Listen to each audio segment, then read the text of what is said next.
അങ്ങനെ രാവിലെ തന്നെ എൻ്റെ കുട്ടി വെയിറ്റ് നോക്കുകയാണ്. എത്ര ഉണ്ട് തൂക്കം നോക്കട്ടെ. നേരെ നിൽക്ക്. എത്ര ഉണ്ട്? എന്തെങ്കിലും ഒരു മാറ്റം ഉണ്ടാവുമോ എന്ന് ഞാനൊന്ന് നോക്കട്ടെ. എന്ന് തൂക്കിക്കഴിഞ്ഞാലും ഒരു 6 കിലോ 7 കിലോനുണ്ടാവല്. ഇന്ന് എൻ്റെ കുട്ടി എത്ര കിലോ വന്നു നോക്കട്ടെ. നോക്കിയിട്ട് വേഗം മാറണം കേട്ടോ. അവിടുന്ന് ചാടൊന്നും ചെയ്യരുത്. നോക്കട്ടെ. മതി നോക്കട്ടെ കേട്ടോ. അല്ലേ എൻ്റെ തൂക്കം ഗൈസ് എത്രയെന്നറിയോ? എത്രയാണ്? 9 കിലോ. മാഷാ അല്ലാ. 9 കിലോ 25 ഗ്രാം. അതിൽ 25 ഒരു 9 കിലോ കൂട്ടാം. ബാക്കിയുള്ള ഡ്രസ്സും ബാക്കി കാര്യങ്ങളൊക്കെ കേട്ടോ. അലൻ കിടക്കണ നോക്കി ഗൈസ്. ഉമ്മയുടെ റൂമിലാണ് അലൻ കിടക്കുന്നത്. അലനൊക്കെ നല്ല കാറ്റ് കൊണ്ട് സുഖമായി കടന്നുറങ്ങാണ്. അലനെ നമ്മുടെ ബെഡ്റൂമിൽ എന്താ കിടത്താത്തെന്നറിയോ? അലേഹ അവിടെ പോയിങ്ങാണ്ട് ഓരോന്ന് ഉപദ്രവിക്കും. അതുകൊണ്ടാണ് ഞാൻ എന്താക്കിയത് അലനെ ഇവിടെ കിടത്തിയിരിക്കണത്. ഹലോ അസ്സലാമു അലൈക്കും. Welcome back our family. അങ്ങനെ 2 ദിവസമായി ചാനലിൽ വീഡിയോസും കാര്യങ്ങളൊക്കെ ഇട്ടിട്ട് ഓരോ ഓട്ടത്തിലാണ്. ഓട്ടം ഇതവിടെ ഉണ്ട് കേട്ടോ. ഇന്നലെ തന്നെ അതിൻ്റെ കയ്യിൽ അവിടെ ഇവിടെ പോയി മാന്തിയിട്ട് ഉറുമ്പടിച്ചിങ്ങനെ. അപ്പോൾ ഗൈസ് 2 ദിവസം ആയിട്ട് നമ്മൾ ഫുൾ ഓട്ടത്തിലായിരുന്നു. കാരണം വ്യാഴാഴ്ചയാണ് നമ്മളെ ഇൻ്റർനാഷണൽ ആയിട്ടുള്ള ഖത്തറിലോട്ടുള്ള യാത്ര. മക്കളെയും കൊണ്ടൊക്കെ പോകുന്നത് നേരെ സിനുവിൻ്റെ ഫാമിലിയുടെ അടുത്തേക്ക്. സിനു ഒരു എക്സൈറ്റ്മെൻറ്റിലാണ് ഇവിടെ നിൽക്കുന്നത്. വാപ്പാക്ക് ഉമ്മാക്കുള്ള സ്പെഷ്യൽ സാധനങ്ങളൊക്കെ ഒരുക്കി. ബീഫും പിന്നെ റേഷൻ കടത്തെ അരിയും. റേഷൻ കടത്തെ അരിയൊക്കെ വേണം അതെനിക്ക് അല്ലേ. എന്തൊക്കെയോ സാധനങ്ങളൊക്കെ സെറ്റ് ചെയ്യാനുണ്ടായിരുന്നു. അതിൻ്റെ പെട്ടി കെട്ടിയിട്ട് ഇവിടുന്ന് അങ്ങോട്ട് പോകാണ്ട്. അതിൻ്റെ കൂട്ടത്തിൽ എൻ്റെ പ്രൊമോഷൻ വർക്കുകളും കാര്യങ്ങളൊക്കെ ഓടി നടന്ന് ഇവിടെ ചെയ്തുകൊണ്ടിരിക്കുകയാണ്. കാരണം 4-5 ദിവസം ഒരാഴ്ചക്ക് നമ്മൾ ഇനി ഇവിടെ ഇല്ല. അതുകൊണ്ട് പെട്ടെന്ന് ഓടി വന്ന് ചെയ്യാൻ പറ്റുന്ന ഒരു സിറ്റുവേഷനും അല്ലല്ലോ. കാരണം ഫ്ലൈറ്റൊക്കെ കയറിയിട്ട് ഇങ്ങോട്ട് വരണ്ടേ. അപ്പോൾ അതൊക്കെ നമ്മൾ ഏറ്റെടുത്ത കാര്യങ്ങളൊക്കെ നമ്മുടെ കാര്യങ്ങൾ ഭംഗിയായിട്ട് ചെയ്യുകയാണ്. പിന്നെ ബാക്കിയുള്ളതൊക്കെ ഇനി വന്നതിന് ശേഷം ചെയ്താൽ മതി എന്നുള്ള ലെവലിൽ.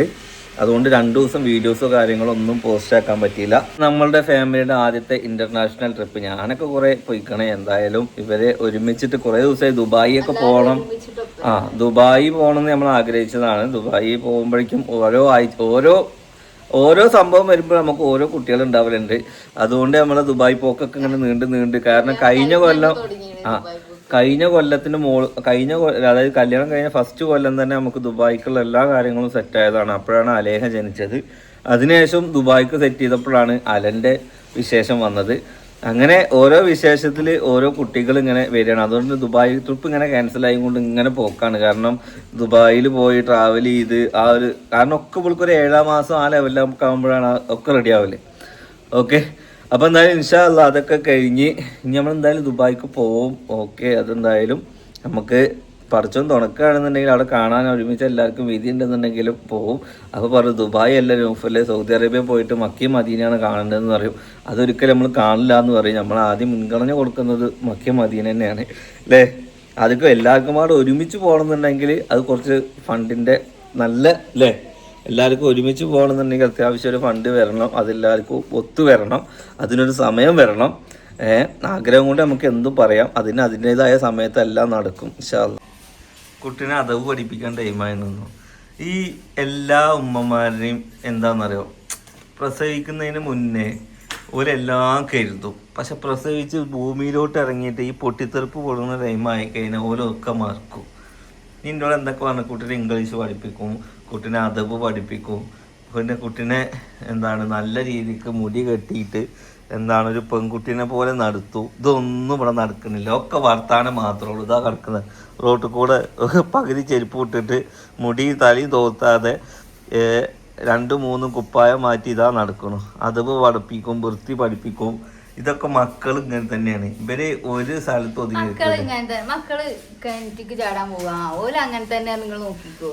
അപ്പൊ ഇതൊക്കെ ചെയ്യ്. പഠിപ്പിക്കുക, അതവ് പഠിപ്പിക്ക്. അതിന് പറഞ്ഞ് മനസ്സിലാക്കി കൊടുക്ക്. ഇന്നോട് പറയും ഗൈസ്, കുട്ടികൾക്ക് മധുരം കൊടുക്കരുത് എന്നോട് എൻ്റെ അടുത്ത് പറയും. കുട്ടികൾക്ക് തിന്നാൻ കൊടുക്കുമ്പോൾ TV കാണിക്കരുതെന്ന്. അതൊക്കെ എനിക്കിങ്ങനെ ഭയങ്കരമായിട്ട് ഇൻസ്റ്റാഗ്രാമിലെ റീലൊക്കെ ഇങ്ങനെ വിട്ടുതരിക. എന്നിട്ട് ഇത് ഞാൻ വന്ന് ഇവിടെ കാണുമ്പോൾ സിനു ഒരു കയ്യിൽ ഓളെ മൊബൈലിൽ ഓളോ കയ്യിൽ ഒരു മൊബൈലിൽ കാത്തും ഒരു കയ്യിൽ ഫുഡും. എന്നിട്ട് എന്നോട് പറയും സിർലാക്കൊന്നും കൂടുതൽ കുട്ടിക്ക് കൊടുക്കാൻ പറ്റും. എന്നിട്ട് ഓളന്നെ സിർലാക്ക് തന്നെ കൊടുക്കുന്നതാണ്. അത് എന്തുകൊണ്ടാണ് കൊടുക്കണമെന്ന് മനസ്സിലായോ? ഇത് പറഞ്ഞാൽ കേൾക്കാത്തതുകൊണ്ട്. അത് എന്തുകൊണ്ടാ പറഞ്ഞ കേൾക്കാത്തറിയോ? അതിന്റെ നടക്കാനുള്ള ടൈമില്ല. അതിന്റെ ടൈം വേറെ പോയി. അത് പറ്റുള്ളൂ നല്ലത്തിൽ പഠിപ്പിക്കുക. എന്ത് പഠിപ്പിക്കണതാ ഇങ്ങോട്ട് വാ. പക്ഷെ അത് കളിക്കേണ്ട പ്രായത്തിൽ അത് കളിക്കണം. അത് നോക്കിയേക്കാം. അത് അതിന്റെ അല്ലെങ്കിൽ അതിന് ഡ്രോമ വരും. ഡ്രോമ. ഇങ്ങോട്ട് വാ. ഖത്തറിൽ പോണ സന്തോഷമൊക്കെ ഉണ്ട്. പിന്നെ അതിൽ ഏറ്റവും കൂടുതൽ സങ്കടം എന്താന്ന് വെച്ച് കഴിഞ്ഞാല് വിശിഷ്ടപ്പെട്ട എല്ലാ ദിവസങ്ങളും ഞാൻ അവിടെയാണ് ഗൈസ്. എൻ്റെ ഭയങ്കര എൻജോയ്മെന്റ് ചെയ്യേണ്ട എല്ലാ ദിവസങ്ങളും ഞാൻ അവിടെയാണ്. അതായത് അങ്ങനെയല്ല, നമുക്കത് എൻജോയ്മെന്റ് ചെയ്യാൻ പറ്റുമോ എന്നുള്ളതല്ല, പക്ഷെ ഇവിടെ നാട്ടിലെല്ലാവരും ഒരുമിച്ച് കൂടുന്ന കുറച്ച് സംഭവങ്ങളുണ്ട് ഈ വർഷം അല്ലേ. Christmas, new year. ഇനി അതിലുപരി നമ്മൾ കൂടിയിരുന്നതിൻ്റെ ഒരു വർഷമാവുന്നത് 29-ാം തീയതിയാണ്. അന്ന് ഫംഗ്ഷനല്ല, അതൊക്കെ അന്നൊക്കെ നാട്ടിൽ വേണ്ട നമ്മള്.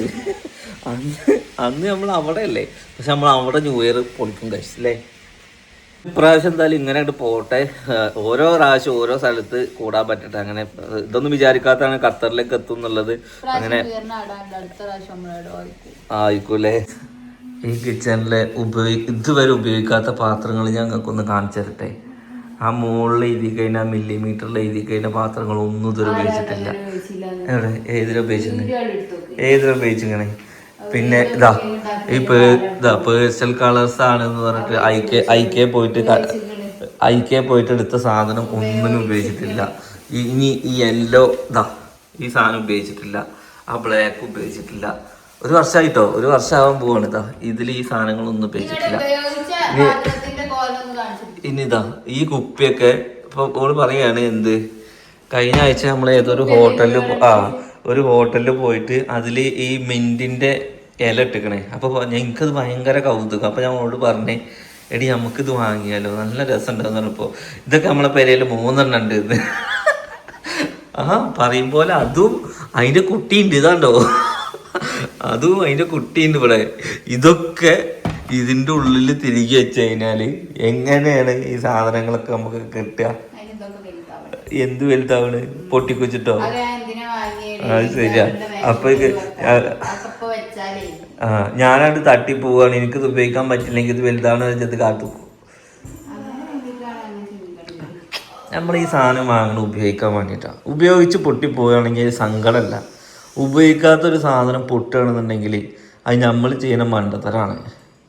എന്ത് കാര്യവും ഇപ്പം ഞങ്ങൾ ഒരു കാറ് വാങ്ങിക്കഴിഞ്ഞാൽ ആ കാറിന് കമ്പനി ഏറ്റവും നല്ല സീറ്റാണ് നമുക്ക് തരുന്നത്. നമ്മളെന്താക്കും, അതിൻ്റെ മുകളിൽ ഏറ്റവും ലോക്കൽ സീറ്റ് കൊണ്ടുപോയിട്ട് ഇത് പ്രൊട്ടക്റ്റ് ചെയ്യണമെന്ന് പറഞ്ഞിട്ടിടും. എന്നിട്ട് നമ്മൾ അതന്നെ നമ്മളെന്താ ഫോണിന് ഇതിന് കവറിട്ട സ്ക്രാച്ച് വീഴും. ഇത് പ്രൊട്ടക്റ്റ് അല്ല, ഇത് പ്രൊട്ടക്റ്റ് ആണ്. പക്ഷെ നമ്മൾ ഇത്രയും പൈസ കൊടുത്തതിനുള്ള പ്രൊട്ടക്റ്റ്. മറ്റേതെന്താക്കും, ഈ കുട്ടികൾ ചവിട്ടി ചളിയാക്കും, അല്ലെങ്കിൽ നമ്മുടെ മേന്ന് വേർപ്പ്. അത് ഏറ്റവും കമ്പനി നല്ല നമുക്ക് യാത്രാ കംഫേർട്ടിന് തരുന്ന സാധനമാണ്. നമ്മൾ ചെറിയ ലോക്കൽ സാധനം കൊണ്ടുപോയിട്ടിടും. എന്നിട്ട് അത് വിൽക്കുമ്പോൾ എന്താവും, വിൽക്കണോനെ അടുത്ത കവർ ഇടും. ഇതാർക്കും ഉപയോഗിക്കാൻ യോഗം ഉണ്ടാവില്ല. അവസാനം ഇത് പൊളി മാർക്കറ്റിൽ പോകും. അതേ അവസ്ഥ തന്നെയാണ് പെരയിലെ പല വീടുകളിലെയും ഈ അവസ്ഥ ഇതാവും. ചിലപ്പോൾ വിരുന്നുകാർ വരുമ്പോൾ മാത്രം എടുക്കാമെന്ന് പ്രതീക്ഷിച്ച് നിൽക്കണ മാത്രമാവും. വിരുന്നുകാർ വരുമ്പോഴും ചിലപ്പോൾ എടുക്കലുണ്ടാവില്ല. ചിലപ്പോൾ ഇനി വിരുന്നുകാർക്ക് കൊടുക്കാൻ കിട്ടിയാലും പെരയിലുള്ള ആൾക്കാർക്ക് എടുക്കാൻ കിട്ടൂല എന്ന മാതിരിയാണ്. നമ്മളപ്പോൾ ഈ ചുളുങ്ങിയ പാത്രത്തിൽ ഇതിലൊക്കെ കഴിക്കും. അത് നമ്മൾ കഴിച്ചിരുന്ന ആൾക്കാർ തന്നെയാണ്. ഇപ്പോൾ വലിയ ആൾക്കാരാവുകൊണ്ട് നമ്മൾ കഴിക്കാത്തതല്ല. പക്ഷെ ഇത് ഇങ്ങനെ ഇരിക്കണേക്കാളും നല്ലത് ഉപയോഗിച്ചിട്ടാണ്. പറഞ്ഞ ജീവിക്കുമ്പോൾ എല്ലാം ആസ്വദിച്ച് ജീവിക്കണം എന്നല്ലേ. അല്ലാതെ ഇങ്ങനെ അട്ടത്ത് കെട്ടി വെച്ചിട്ട് ഞാൻ കണ്ടിട്ടില്ല കേട്ടോ. ആ പ്ലേറ്റ് ഒന്നും എടുക്കണം. ഈ അടിയിലുള്ള പ്ലേറ്റ് തന്നെ ഇപ്പോൾ എടുക്കലില്ല. ഇത് ഉപയോഗിക്കലുണ്ട്. ഇതൊക്കെ ഉപയോഗിക്കലുണ്ട്. പിന്നെ ഈ കിച്ചൺ ഇതൊന്ന് പാല് കാച്ചുമ്പോൾ ഉപയോഗിച്ചു തോന്നുന്നുണ്ട് അല്ലേ. ഇനി ഉപയോഗിക്കാൻ പറ്റൂലേ. ഞാൻ അതിൽ അടുത്ത ആഴ്ച വന്ന അൽഫാം ഉണ്ടാക്കും നോക്കോ. അൽഫാം ഇനിയിപ്പോൾ അടുക്കള ഇനി കറുത്ത കളറായാലും വേണ്ടില്ല. ഇത്രയും പൈസയും മുടക്കി ഇത്രയും നല്ല ലക്ഷറി കിച്ചൺ ഉണ്ടാക്കിയിട്ട് പറഞ്ഞാൽ ഉപയോഗിക്കാൻ പാടില്ല. അത് എന്ത് ഉണ്ടാക്കിയ സ്ഥലം തെറ്റിപ്പോയെന്നല്ല, ഉണ്ടാക്കിയ കളറ് ഇതാവാൻ പാടില്ലായിരുന്നു. എന്നതാണ് ഈ കിച്ചണാണ് നിങ്ങൾക്ക് നടക്കുള്ളൂ. ഇതാവുമ്പോൾ പാറി പറന്ന് പണിയെടുത്ത് റെഡിയാക്കാം അല്ലേ. ടെൻഷൻ ഇല്ലാതെ ഉമ്മാക്ക് ആ കിച്ചണിൽ പണിയെടുക്കുമ്പോൾ ഒരു മനസ്സമാധാനം ഇല്ലാതെ പേടിച്ചും കൊണ്ട് പണിയെടുക്കുന്ന ആൾക്കാരായിരുന്നു ഇവരൊക്കെ. കാരണം ചളിയായി കഴിഞ്ഞാൽ മുതൽ മാവെന്ന് പറഞ്ഞിട്ടേ ഇപ്പം നോക്കിയാക്കി എല്ലാ പണിയും കഴിഞ്ഞിട്ടാണ് ഇതൊക്കെ വൃത്തിയാക്കല്. അപ്പം എന്താക്കും, ഒറ്റ പണിയിൽ കഴിയും. മറ്റേത് ഒരു പണി എടുത്ത് കഴിഞ്ഞാൽ അപ്പോൾ അടുത്ത പണി എടുക്കണം. അങ്ങനെ ഉമ്മയുടെ ചെറിയ പേരക്കുട്ടിക്ക് ഇന്നലെ എന്താക്കി, ഫുഡ് കൊടുത്തു അല്ലേ? നിങ്ങൾ കാണിച്ചെന്നോ? വീഡിയോ കോൾ വിളിച്ചോ?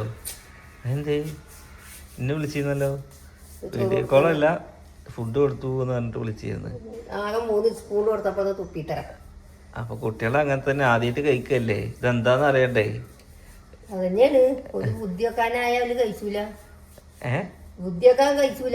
ഓരോ നാട്ടിൽ അതൊക്കെ ഒരു പരിപാടി തോന്നുന്നുണ്ടല്ലേ?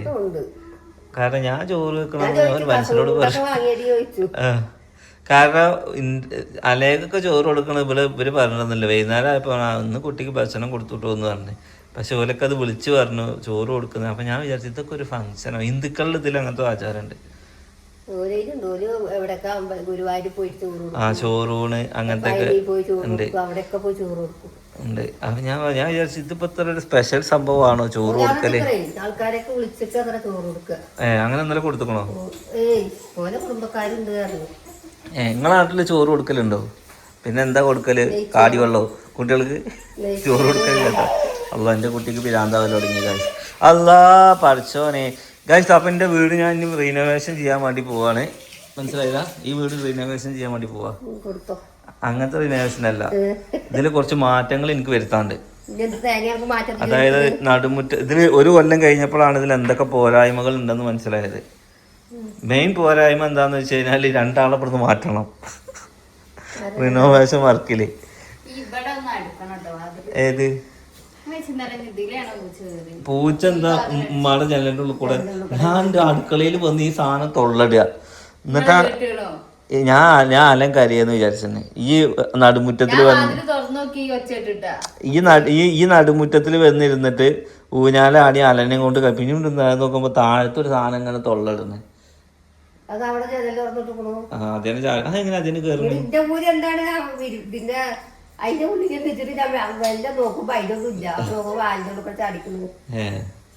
രാത്രി അങ്ങനെ മേത്തേക്ക് ചാടിയ മണ്ടണ്ടി ആയിരുന്നേനെ.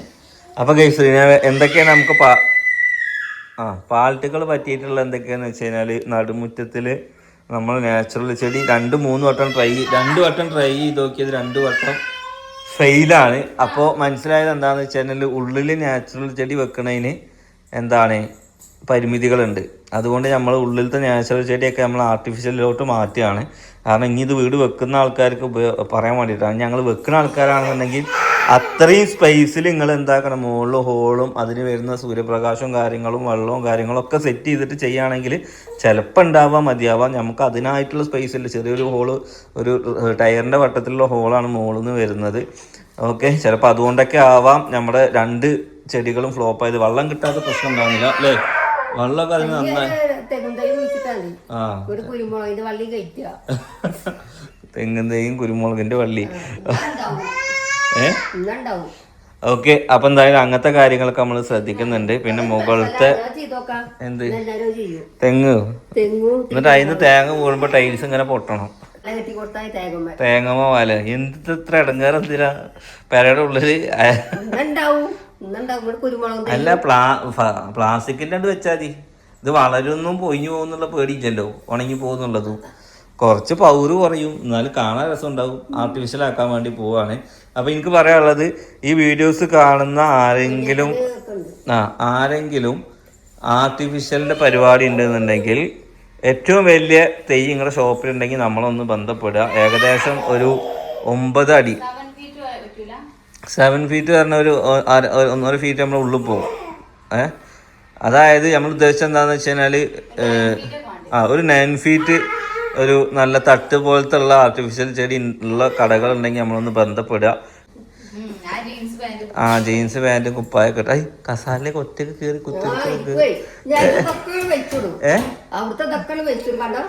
അയിമന്ന് വീട്ടിലുണ്ടോ? അലേഹ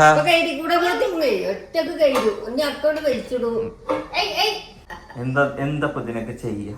ഇതിനൊക്കെ എന്താ പറയാ? നിങ്ങൾ പറയുന്നുണ്ട് മക്കൾ അങ്ങനെ തന്നെയാണ്, കുറ്റം പറയാൻ പറ്റൂല. ബുദ്ധി വളരുന്നതിന്റെ ലക്ഷണമാണ്. ബുദ്ധി വളരുന്ന ലക്ഷണം തല കുത്തിക്ക് ചെയ്യാ. നിങ്ങളുടെ നാട്ടിലൊക്കെ ബുദ്ധി വളരുമ്പോ തല കുത്തിട്ടാ നിക്കല്. സ്ഥലായി ഇന്നലെ ഇതേമാതിരി തല കുത്തിയിട്ട് ഇങ്ങനെ മറിയാൻ പോയിക്കുക അല്ല തല മുട്ടി തലപ്പട കുത്തു. അല്ല മുട്ടിക്കണേ അത് ബുദ്ധി വളർന്ന ലക്ഷണല്ലേ നന്നായിട്ട് ബുദ്ധിയാക്കുമ്പോ രസം കെട്ടതാകുന്നുണ്ട് കേട്ടോ. ഞാൻ എന്തെങ്കിലും കാട്ടി എന്റെ പേര് കൂട് മാന്ത പൂച്ച ആ ചൂടാവും എന്തൊക്കെ ചെയ്യാന്നറിയാം കിട്ടാത്ത അറിയോ ആ കുട്ടീനെ നല്ല കാട്ടുപ്പോ. ഇത് കുളിച്ചുമ്പോഴേ ഇതാക്കുന്നറിയാം ഞാൻ കാര്യം കാട്ടിക്കുന്നത് ഓൾക്ക് അതിനോട് വലിച്ചിട്ട് ഓൾക്ക് കറക്കണം. ഒന്തി ആ കുട്ടിയുടെ മേലെ ഒറ്റ മറച്ചല്. ഇന്ന് രാവിലെ എൻ്റെ അടുത്ത് കുട്ടി കിടക്കുമ്പോ ഒരൊറ്റ അടിയാ കുട്ടീനെ തന്നെ ഇതൊക്കെ എടാ നടക്കണ നോക്കിയേക്ക ഇപ്പൊ കാണാൻ ഇടക്ക് ഇങ്ങനത്തെ ഒരു നടത്തും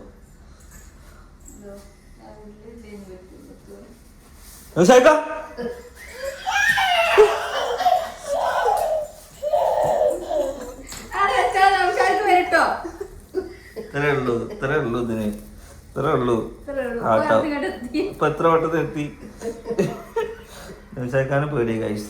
അപ്പൊ എന്തായാലും പുതിയ വിശേഷങ്ങളൊക്കെ ആയിട്ട് ഇൻഷാ അള്ളാ നമുക്ക് കാണാം. നെക്സ്റ്റ് വീഡിയോ ഇട്ട് കാണാം. അല്ലേഹ ബായ് പറയും താറ്റ് പറയും. ആ കിട്ടിയെന്നെ.